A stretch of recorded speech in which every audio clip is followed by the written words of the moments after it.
Shalom, selamat beribadah dan selamat hari Minggu buat Bapak Ibu Jemaat Rayon Bengkulu.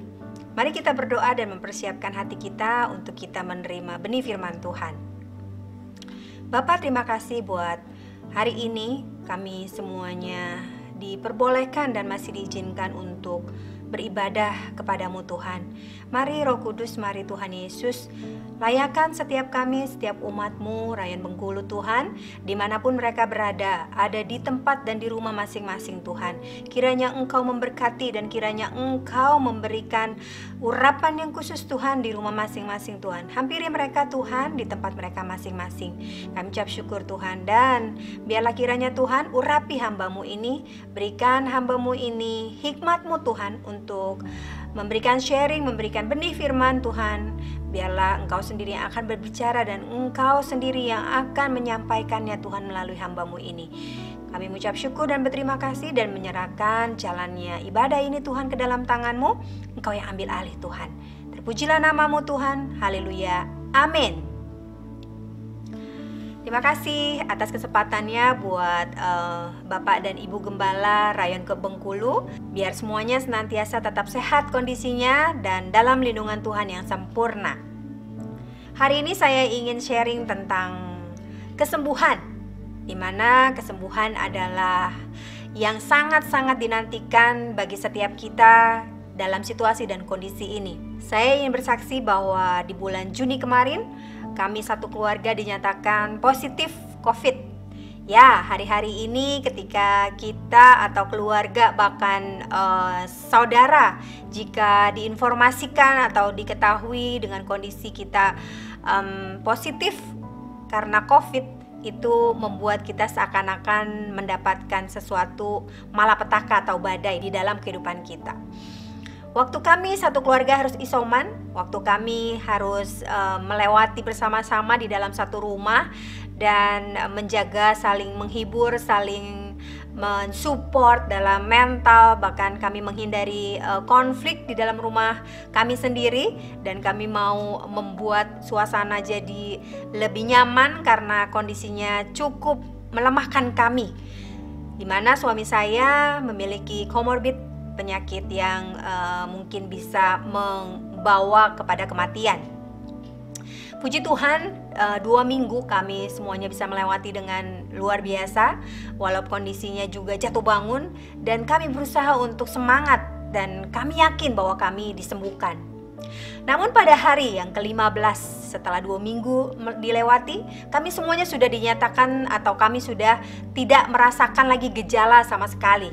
Namun ketika masuk di hari ke-15, saya ingat sekali bahwa kami kondisinya sudah tidak ada gejala harusnya, dan memang sudah tidak kami rasakan lagi, khusus anak-anak saya dan suami. Namun tiba-tiba di hari ke-15, persis saat itu suami saya tidak bangun dari pagi sampai dengan sore hari. Awalnya saya tidak curiga, namun ketika menjelang sore tiba, saya seperti dibuat resah karena saya khawatir kondisi suami saya kenapa kok tidak bangun, yang tergeletak di tempat tidur dan tidak mencari makan.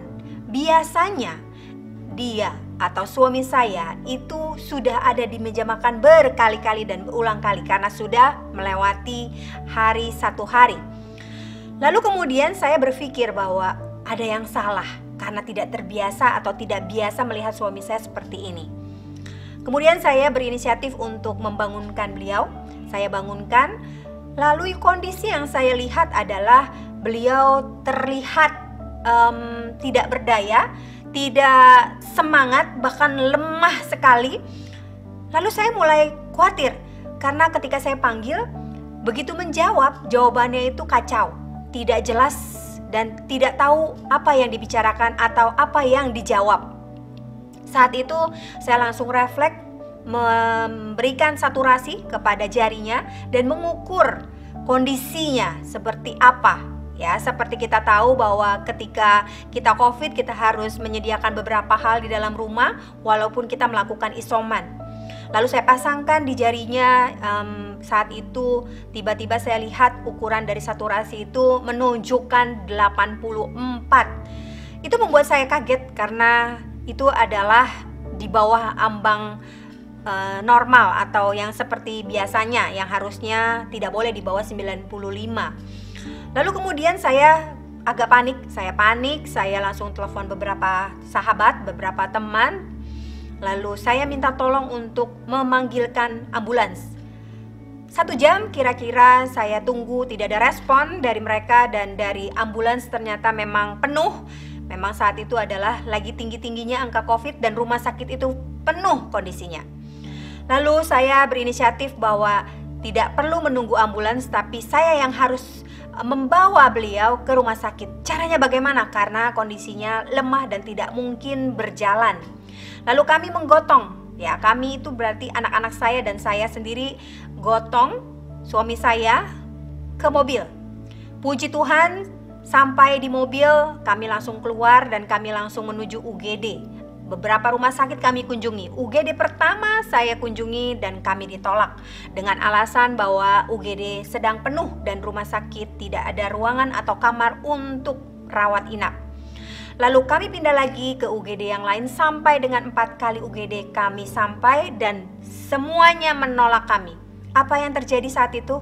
Saya berpikir bahwa hari-hari ini nyawa itu tidak ada artinya. Berbeda dengan sebelumnya. Dan COVID membuat seakan-akan nyawa itu tidak ada artinya sama sekali. Lalu saya mulai menangis dan saya mulai menyadari bahwa saya hanya bisa berharap kepada Tuhan. Saya berdoa, saat itu anak-anak saya bersama saya menemani saya untuk ke rumah sakit.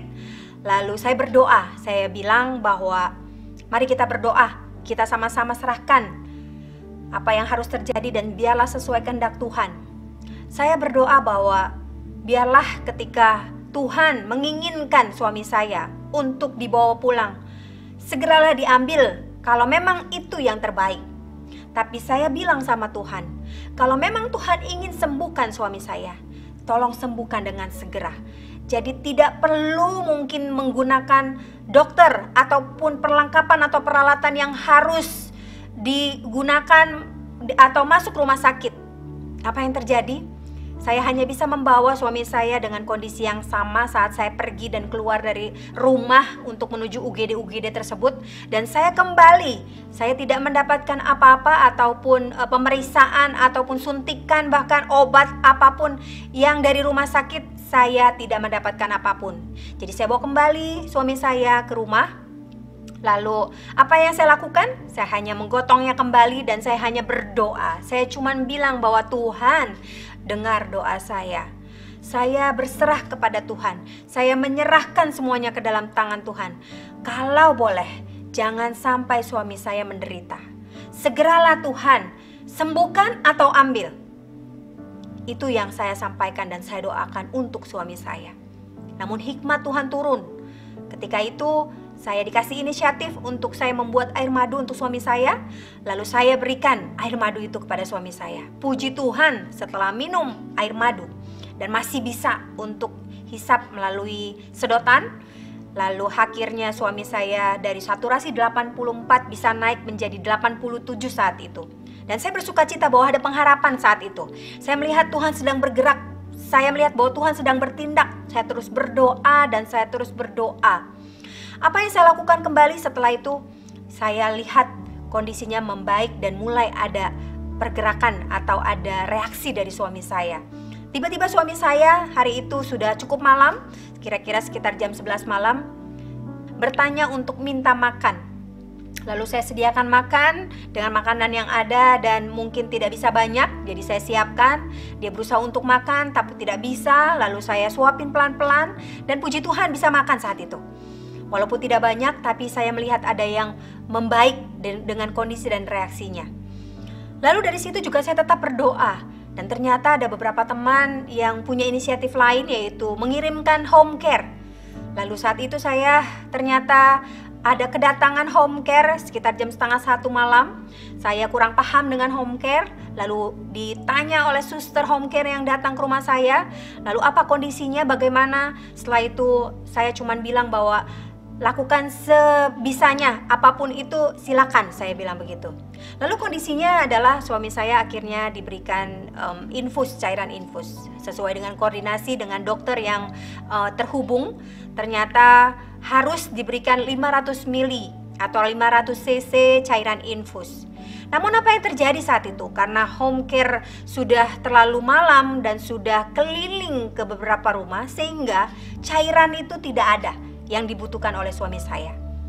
Dan suster bilang bahwa sudah habis. Dengan kondisi itu saya sudah mulai cukup down, cukup kaget. Tapi saya cuma bilang bahwa pertolongan Tuhan pasti tidak akan terlambat. Apa yang terjadi? Suster langsung bilang, coba saya cek sekali lagi. Lalu dicek kemudian, masih tersisa ternyata 100 mili. Ibu, ini masih ada 100 mili. Oke, saya bilang 100 mili sudah cukup untuk menaikkan kondisi suami saya. Saya bilang dalam nama Tuhan Yesus, Tuhan yang bertindak walaupun itu hanya 100 mili. Berikan langsung. Lalu diberikan oleh suster. Lalu apa yang terjadi? Saya lihat kondisinya lebih membaik dan lebih segar kembali daripada yang sebelumnya, di mana saturasi mulai naik, yaitu di angka 93 dan 90. Turun naik masih kondisinya. Lalu apa yang terjadi? Saya masih percaya bahwa Tuhan turut campur tangan dengan kondisinya. Saat itu yang saya lihat, dia mulai menjawab dengan kata-kata yang walaupun belum jelas. Saya mulai curiga dengan kondisinya. Apakah ini satu gejala yang memungkinkan dia adalah gejala stroke? Saya bilang begitu. Jadi saya terus berdoa malam itu. 1:30 selesai diinfus, lalu suami saya tidur. Tentunya dengan bantuan oksigen yang sudah kami siapkan.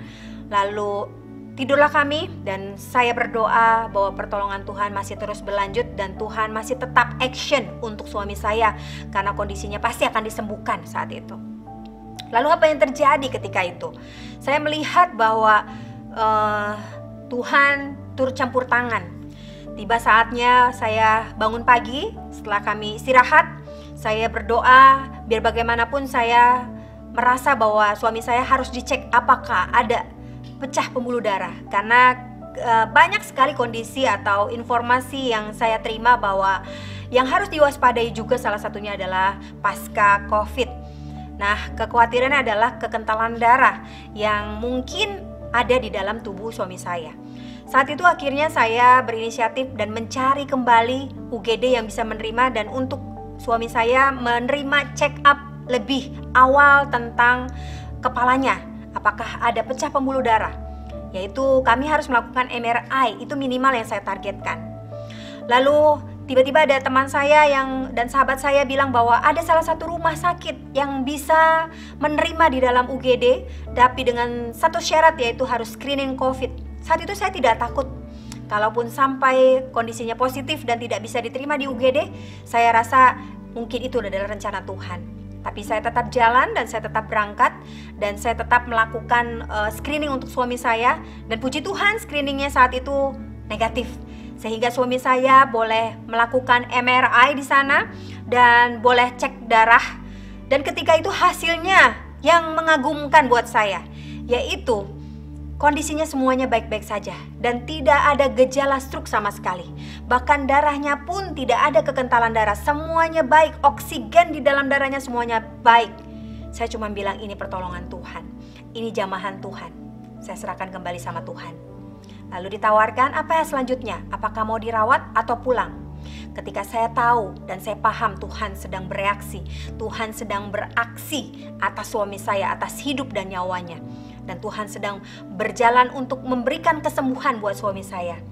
Lalu saya bilang kami pulang dan kami serahkan suami saya dan hidupnya, kesehatannya semuanya ke dalam tangan Tuhan. Lalu kami kembali dan kami ke rumah dan pulang. Dan kami lihat respon dan progresnya terus membaik. Ternyata akhirnya suami saya juga dipulihkan, disembuhkan dengan sempurna sampai dengan hari ini. Tuhan Yesus baik dan Tuhan Yesuslah yang memiliki kesembuhan. Tuhan Yesuslah yang memiliki pengharapan. Kita harus terus bisa berharap kepada Tuhan. Mari kita masuk ke dalam firman Tuhan hari ini, di mana firman Tuhannya adalah tentang kesembuhan yang saya sudah miliki dan saya sudah lihat yang dimana hari ini temanya adalah kesembuhan. Bahwa kesembuhan adalah milik Tuhan. Kesembuhan adalah kepunyaannya. Jadi ketika kita ingin disembuhkan, kita menunggu dan menanti kesembuhan, hanya minta dan berharap kepada Tuhan. Tidak ada yang lain. Kita akan belajar hari ini kepada atau bersama dengan salah seorang perempuan yang menanti kesembuhan selama 18 tahun. Kita baca di dalam Lukas 13 ayat 10 sampai dengan 13. Pada suatu kali Yesus sedang mengajar dalam salah satu rumah ibadat pada hari Sabat. Di situ ada seorang perempuan yang telah 18 tahun dirasuk roh sehingga ia sakit sampai bungkuk punggungnya dan tidak dapat berdiri lagi dengan tegak. Ketika Yesus melihat perempuan itu, ia memanggil dan berkata kepadanya, "Hai ibu, penyakitmu telah sembuh." Lalu ia meletakkan tangannya atas perempuan itu. Dan seketika itu juga berdirilah perempuan itu dan memuliakan Allah. Artinya, wanita ini selama 18 tahun pulih total, sembuh total. Kita perhatikan baik-baik. Selama 18 tahun wanita ini terbungkuk, sulit berdiri tegak. Artinya sakitnya itu tidak tertahankan. Dan wanita ini selama 18 tahun menahan rasa sakitnya yang entah kapan Tuhan sendiri bisa menyembuhkan, yang entah kapan Yesus melihat dia dan datang kepadanya lalu menyembuhkan dan memulihkan. Ajaib dan amazing sikap dan respon dari perempuan ini. Kita mau belajar dari wanita ini, kita mau belajar dari perempuan ini, bagaimana ia bisa melewati masa-masa ini selama 18 tahun dengan tetap berharap. Walaupun sepertinya tidak ada cahaya, waktu itu yang dia lihat mungkin tidak pernah kelihatan kapan dia bisa sembuh. Setahun dia nanti, tidak ada kesembuhan. Tahun kedua dia nantikan dan dia berharap kepada Tuhan, tidak ada kesembuhan juga. 3 tahun, 4 tahun sampai dengan 18 tahun, kesembuhan itu tidak kunjung datang dan datang betul-betul di saat setelah terlewat dengan 18 tahun kemudian. Apa rahasianya? Apa kuncinya sehingga wanita ini begitu tetap dan ulet, teguh, setia percaya kepada Tuhan? Ada kuncinya. Mari kita lihat baik-baik. Kunci yang pertama bagi wanita ini tetap bertahan dan tetap tidak tergoyahkan. Tetap percaya bahwa Tuhan akan menyembuhkannya. Hal yang pertama yang dilakukan adalah dia berdoa. Kita lihat kisahnya bahwa saat itu yang ditemui Yesus, wanita ini saat ada di rumah ibadat, di mana wanita ini bersekutu mencari Tuhan, berdoa, menyembah Tuhan, meminta kepada Tuhan. Dia berharap kepada Tuhan, dia menyerahkan hidupnya kepada Tuhan, walaupun kondisinya tidak enak, kondisinya menyakitkan saat itu. Tapi dia tidak peduli dengan situasi sakitnya. Dia hanya fokus berdoa, dia hanya fokus datang ke Tuhan, dia hanya mempercayai Yesus. Selama 18 tahun dia menahan sakitnya, dia membawa beban sakitnya. Untuk berdiri tegak aja dia sulit. Artinya dia memiliki kesulitan untuk menjalani kehidupan selama 18 tahun. Serasa ada beban yang dia bawa, serasa ada hal yang berat yang dia bawa, yaitu kesakitan. Tapi dia tetap percaya. Kunci yang pertama yang dia lakukan adalah dia tetap berdoa. Seperti Yakobus 5 ayat 16 mengatakan seperti ini. Karena itu hendaklah kamu saling mengaku dosa dan saling mendoakan. Dia datang ke rumah ibadat, dia mengaku dosa, ampuni Tuhan. Mungkin saat itu si wanita ini berefleksi atas dirinya bahwa dosa apa yang sudah aku lakukan? Dosa apa Tuhan? Kalau memang aku ada dosa, ampuni aku Tuhan. Pulihkan aku Tuhan, layakkan aku di hadapan-Mu. Selama 18 tahun dia mengaku dosa kepada Tuhan. Dia berdoa dengan mengaku dosa, menyampaikan apa yang memang Tuhan ingin kehendaki, dan berdoa berharap kesembuhan dan tetap percaya kepada Tuhan. Ini dia Yakobus 5 ayat 16, bahwa karena itu hendaklah kamu saling mengaku dosa dan saling mendoakan supaya kamu sembuh. Doa orang yang benar bila dengan yakin didoakan sangat besar kuasanya. Wanita ini adalah orang benar. Saya dan saudara adalah orang benar di hadapan Tuhan. Berdoa saja kepada Tuhan. Jangan terpengaruh dengan kondisi. Jangan terpengaruh dengan keadaan tubuh. Jangan terpengaruh dengan situasi yang ada yang terlihat buruk, yang tidak nyaman buat kita. Tapi tetap fokus kepada Tuhan. Terus mengucapkan dan minta ampun saja, dan berdoa kepada Tuhan, mengakui apa yang sudah kita lakukan. Dosa tersembunyi sekalipun yang mungkin kita tidak paham dan kita tidak sengaja lakukan, sampaikan saja kepada Tuhan. Tuhan yang membongkar hati kita. Setelah itu kita berdoa dan meminta kesembuhan, dan kesembuhan itu akan datang kepada kita. Kunci yang pertama kita belajar dari wanita ini adalah kita berdoa dan percaya, mengaku dosa kita kepada Tuhan, dan sehingga saat itu Tuhan mendatangkan kesembuhan kepada kita. Yang pertama. Lalu yang kedua, kuncinya adalah tetap beribadah. Kita lihat lagi, kita ingat di ayat Lukas yang ke-13 ayat 10 sampai dengan 12, bahwa Tuhan ada di rumah ibadat saat itu. Dan melihat wanita ini ada di rumah ibadat. Dan wanita ini setiap hari Sabat dia datang kepada Tuhan di rumah ibadah. Dia beribadah, dia mempersembahkan dirinya, dia memberikan yang terbaik, dia memberikan jiwanya, dia mempersembahkan hatinya dengan tulus hatinya. Dia tetap beribadah. Dan dia tetap beribadah dan menyembah Allah dengan hati yang tulus, ikhlas. 1 Tawarik 28 ayat 9 berkata seperti ini. Dan engkau, anakku Salomo, kenalah Allah ayahmu, yaitu Allah Daud, dan beribadahlah kepadanya dengan tulus hati. Sebab Tuhan menyelidiki segala hati dan mengerti segala niat dan cita-cita. Jika engkau mencari Dia, mencari Tuhan, maka Ia berkenan ditemui olehmu. Tetapi jika engkau meninggalkan Dia, maka Ia akan membuang engkau untuk selama-lamanya. Kita tahu bahwa Allah Daud, Allah yang sama untuk Raja Salomo saat itu.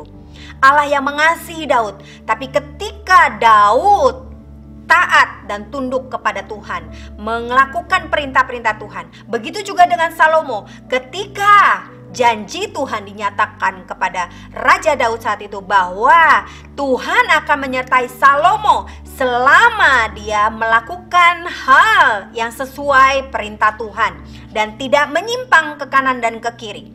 Apa akibatnya? Waktu atau di saat Salomo mulai menyimpang jalannya dan tidak lurus lagi, tidak sesuai dengan firman Tuhan, dia mulai menyembah Allah-Allah lain. Dia mulai memilih aliran atau jalan-jalan yang lain. Dia mulai membuat patung-patung berhala. Dan dia menyembah berhala. Apa yang terjadi? Tuhan memporak-porandakan kerajaannya. Tuhan menghancurkan kerajaannya. Tuhan mengambil kuasa kerajaannya dari tangan Salomo. Tuhan mengangkat hikmat yang dimiliki oleh Raja Salomo saat itu. Ingat, hati kita harus beribadah dengan tulus hati. Itu juga yang dilakukan oleh Raja Daud. Itu juga dilakukan oleh Raja Salomo sebelum dia berbalik dan melenceng jalannya kepada jalan Allah-Allah lain. Tapi biarlah kita hari-hari ini jangan pernah tergoyahkan. Hati kita tetap tertuju kepada Tuhan, bukan kepada tawaran-tawaran yang mempermudahkan, bukan kepada Allah-Allah lain yang menawarkan sesuatu seakan-akan kita sedang menjual atau menukar Tuhan kita dengan hal-hal yang mudah. Hal-hal yang kita lewati hari-hari ini, badai yang kita lewati hari-hari ini adalah ujian buat kita. Apakah kita setia kepada Tuhan? Apakah kita tetap mengikuti jalannya? Apakah kita tetap tulus hati menyembahnya? Tuhan bilang, kasihilah Tuhan Allahmu dengan segenap hatimu, dengan segenap jiwamu, dengan segenap akal budimu, dengan segenap kekuatanmu. Serahkan hatimu, sembah Dia, menyembah Tuhan, beribadah kepada Dia tanpa terkecuali, tidak boleh dikurangi. Tuhan kita menginginkan kita sepenuhnya dan 100%. Allah kita adalah Allah yang cemburu, Allah yang tidak suka dihianati, Allah yang tidak suka diduakan. Ia hanya menginginkan kita seutuhnya, dan kita tidak boleh membagi hati kita, membagi pikiran kita kepada yang lain. Dia ingin kita tetap fokus kepadanya. Ketika kita fokus tetap beribadah, menyembah Dia, apapun yang terjadi tidak menggoyahkan hati kita, dan kita tetap tertuju kepadanya dan memberikan segala sesuatu yang memang Tuhan inginkan dan membahagiakan Tuhan, menyembah, memuji, berdoa, menghadap dan mencari wajahnya. Itu adalah menjadi kesukaannya. Ketika kita melakukan itu dengan setia, kesembuhan itu datang kepada kita, kesejahteraan itu datang kepada kita. Bukan hanya Tuhan akan menyembuhkan yang namanya sakit saja, tapi juga Tuhan akan memberikan kesembuhan yang lainnya. Kunci yang ketiga, wanita ini menerima pengajaran. Wanita ini ada di bait suci, ada di tempat ibadat untuk menerima pengajaran. Ingat, saat itu Yesus sedang memberikan pengajaran. Artinya selama dia datang kepada rumah ibadat ini, wanita ini menerima pengajaran dari nabi-nabi yang lain yang memang sudah dipilih untuk mengajar di dalam rumah ibadat ini, sampai dengan dia menerima pengajaran dari Yesus sendiri, di mana yang diberikan adalah sesuai dengan firman Tuhan. Waktu saat ia atau perempuan ini dilihat oleh Yesus, didatangi oleh Yesus, Yesus hanya mengatakan, "Hai ibu, kamu telah sembuh, kamu telah pulih." Tuhan hanya melalui perkataannya saja. Tidak ada yang dilakukan selain dia hanya mengatakan. Firman Tuhan adalah kesembuhan buat kita. Firman Tuhan adalah obat buat kita. Firman Tuhan adalah kekuatan buat kita. Firman Tuhan adalah jawaban buat kita. Hari-hari ini apa yang kita lakukan? Apakah kita mencari pengajaran yang lain? Apakah kita juga terseret dengan ajaran yang akhirnya membelakangi firman Tuhan atau membelokkan firman Tuhan? Hati-hati ibu-ibu, hati-hati bapak-bapak. Saat ini banyak sekali pengajaran-pengajaran yang membelokkan, pengajaran-pengajaran yang menyesatkan kita. Kita harus balik kepada firman Tuhan. Kita lihat Alkitab kita. Kita lihat firman Tuhan yang sudah dicatat dan sudah ditulis oleh Tuhan. Jauhkan pengajaran-pengajaran sesat dalam hidup kita. Kita fokus kepada pengajarannya Tuhan, yaitu kebenaran firman Tuhanlah. Kita tetap setia, harus menerima pengajaran. Jangan berhenti, karena setiap hari selama kita ada, selama kita hidup, kita harus diajar. Dan pengajaran itu adalah pembelajaran buat kita. Hauslah terus untuk kita belajar, karena kita adalah seorang murid. Murid yang Tuhan sudah pilih, dan kita hidup untuk memuridkan. Kita sudah menerima pengajaran itu, dan kita membagikan kembali kepada orang lain. Yesaya 1 ayat 10. Ini firman Tuhan. Dengarlah firman Tuhan, hai pemimpin-pemimpin manusia Sodom, perhatikanlah pengajaran Allah kita. Hai rakyat manusia Gomora, yang diminta sama Tuhan untuk menerima pengajaran bukan hanya rakyat biasa, tapi dimulai dari firman yang menyampaikan dalam Yesaya 1 ayat 10 mengatakan bahwa para pemimpin manusia Sodom, perhatikanlah pengajaran Allah kita. Bahkan hai rakyat manusia Gomora, manusia yang berdosa, kita harus memperhatikan pengajaran, dan kita harus menerima pengajaran yang dari Allah, bukan pengajaran dari tempat lain, bukan pengajaran yang menyesatkan. Jangan kita berhenti menerima pengajaran dari Allah. Banyak pengajaran yang sesat dan menyesatkan kita, membuat kita menyimpang dari jalannya, dan kita mulai tidak terarah, sehingga kita menjauh dari Tuhan, sehingga kita santai, kita tidak mencari wajahnya. Kita melakukan hal-hal yang lain, hal-hal yang akhirnya mendukakan Tuhan sendiri. 3 poin, 3 kunci yang kita pelajari hari ini dari seorang wanita yang menanti kesembuhan. Saudara dan saya bisa memperoleh kesembuhan itu karena kesembuhan itu adalah miliknya Tuhan. Artinya Tuhan akan memberikan kepada anak-anaknya. Anak-anaknya adalah saudara dan saya. Kita akan dipulihkan. Dan pemulihan ini bukan hanya bicara tentang penyakit. Pemulihan ini bicara tentang banyak hal. Penyakit, keuangan, finansial, bahkan tentang hubungan yang mulai rusak. Kesakitan dari hubungan yang rusak itu menyakitkan hati dan menyesakkan hati, bahkan membuat sakit mental. Finansial yang saat ini sedang tergoncangkan karena harus lockdown atau PPKM yang dilakukan oleh pemerintah, karena kita harus mentaati pemerintahan, karena pemerintahan itu juga datangnya dari Tuhan. Apa yang terjadi akibatnya? Akibat yang kita lihat bahwa banyak sekali akhirnya perusahaan-perusahaan tidak bisa bertahan dan harus merumahkan orang-orang atau karyawan yang dipekerjakan.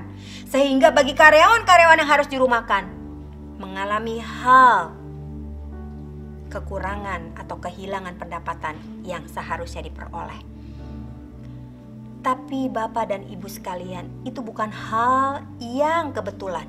Tuhan ingin menyatakan kuasa-Nya terhadap setiap kita. Jangan sedih atas setiap apa yang kita terima, karena badai itu mampu menguatkan, membuat kita lebih kuat, mampu menguji setiap iman dalam hidup kita, dalam hati kita. Seberapa kita mempercayai Tuhan atas hidup kita, seberapa kita bisa berharap dan berserah kepada Tuhan atas setiap kejadian dalam hidup kita. Apakah kita bisa menyerahkan semuanya ke dalam tangan Tuhan? Apakah kita tetap bisa fokus berdoa dan berharap kepada Tuhan?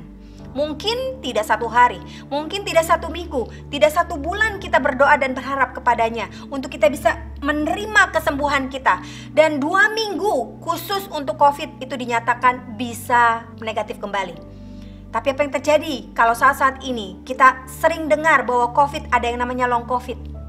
Contoh suami saya akhirnya dinyatakan negatif itu dengan kondisi setelah 2 bulan. Kita menamainya adalah long COVID.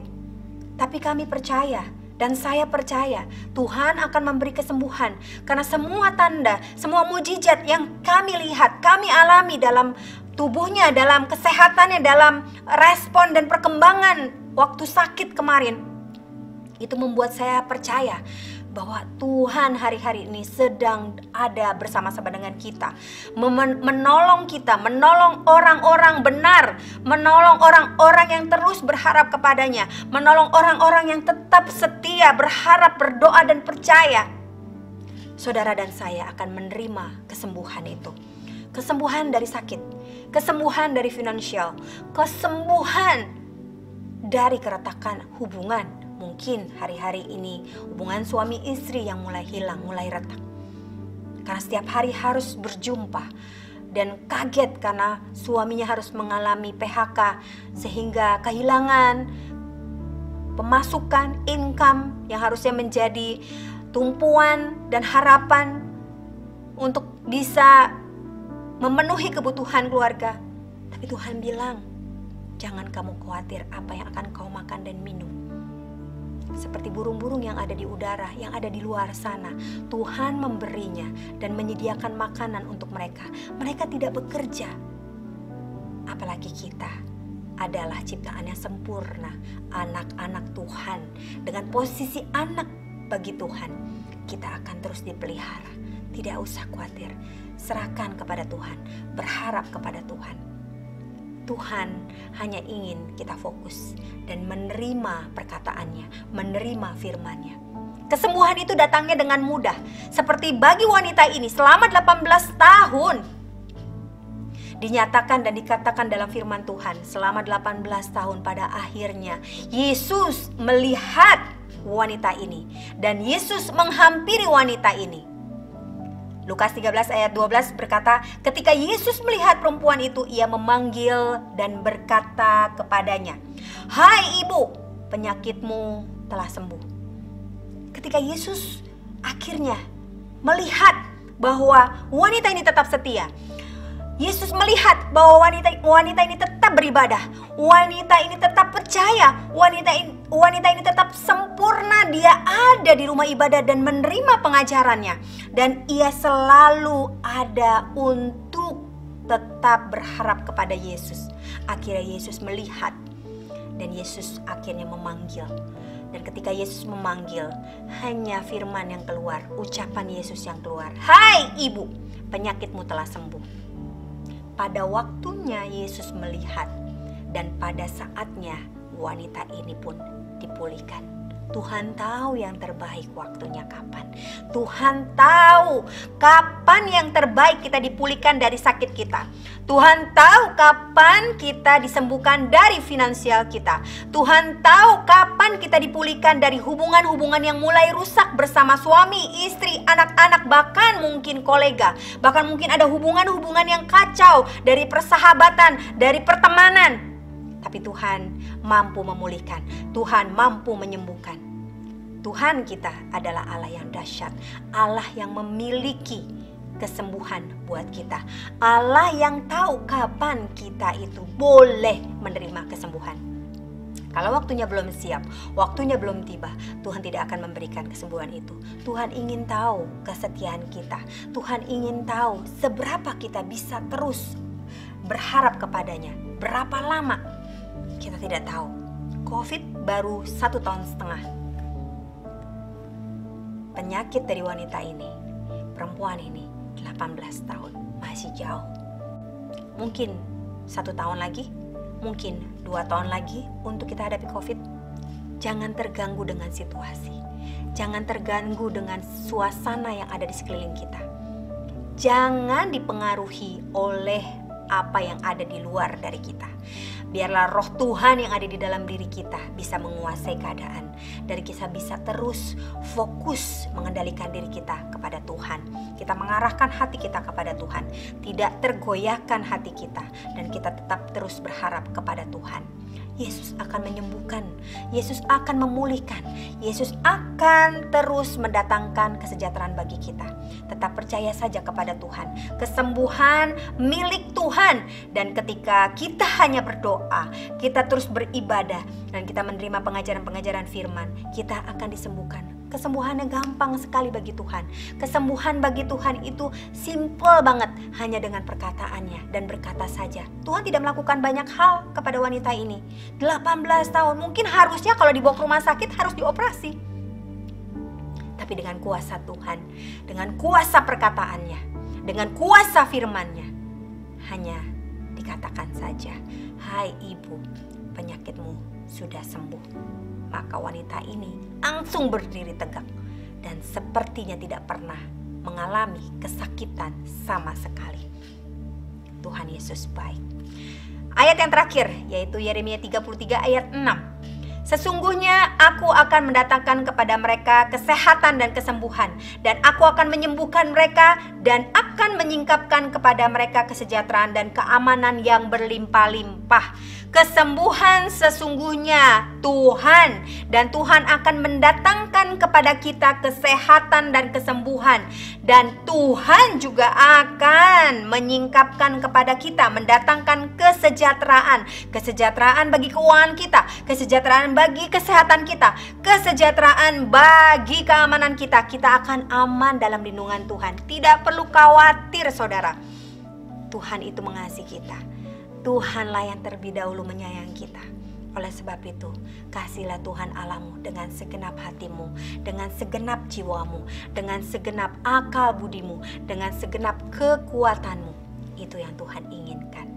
Hari-hari ini tidak usah khawatir ketika kita mungkin dinyatakan positif. Penghiburan hanya dari Tuhan, serahkan hanya Tuhan saja yang mampu menyembuhkan kita. Tapi kalau ketika mungkin saatnya Tuhan menginginkan nyawa kita untuk kembali kepadanya, biarlah kita berbahagia. Karena hidup adalah Kristus dan mati adalah keuntungan. Jadikan ketika kita memang akhirnya dipanggil Tuhan, kesembuhan yang dinyatakan Tuhan, kita harus kembali kepadanya.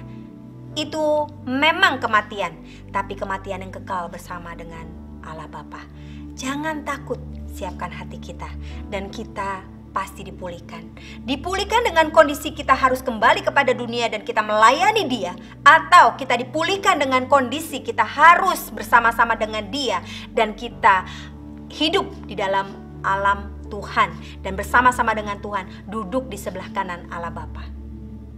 Saya percaya Bapak Ibu sekalian menanggapi setiap firman hari ini adalah firman yang penuh dengan sukacita. Kita tidak perlu hidup dalam ketakutan, tapi kita tetap hidup di dalam kesetiaannya Tuhan.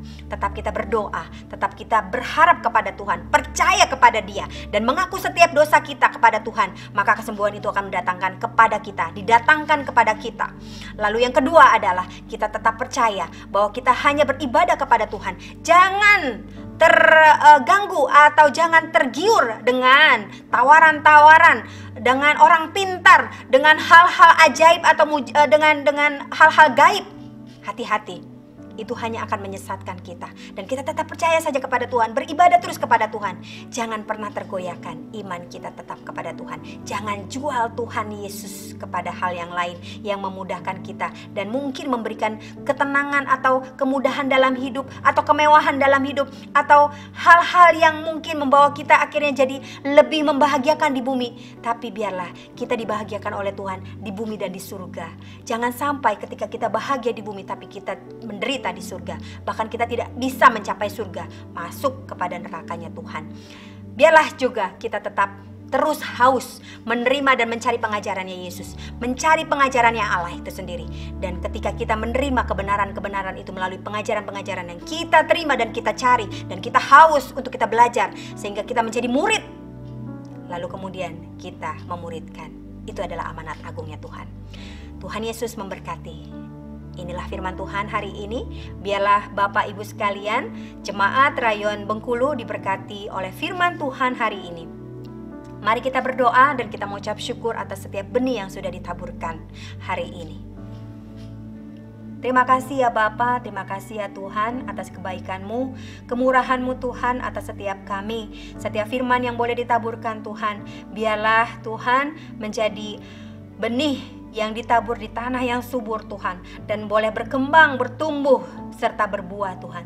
Terima kasih buat hari ini, buat ibadah yang boleh kami lewati bersama-sama Tuhan.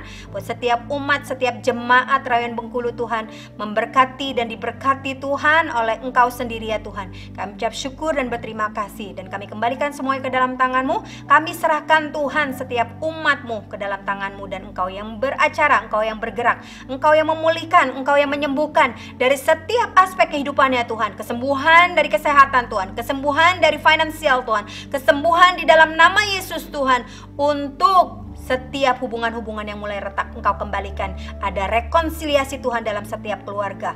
Terima kasih ya Bapa, terima kasih Tuhan. Ada pemulihan juga Tuhan dalam setiap usaha-usaha yang mulai pailit Tuhan. Engkau bukakan usaha-usaha yang baru Tuhan di dalam nama Tuhan Yesus. Engkau bukakan Tuhan pekerjaan-pekerjaan yang baru dan Engkau sediakan ya Tuhan. Kami ucap syukur dan berterima kasih Tuhan buat hari ini. Dan hamba-Mu menyerahkan semuanya ke dalam tangan-Mu. Haleluya. Amin. Tuhan Yesus memberkati.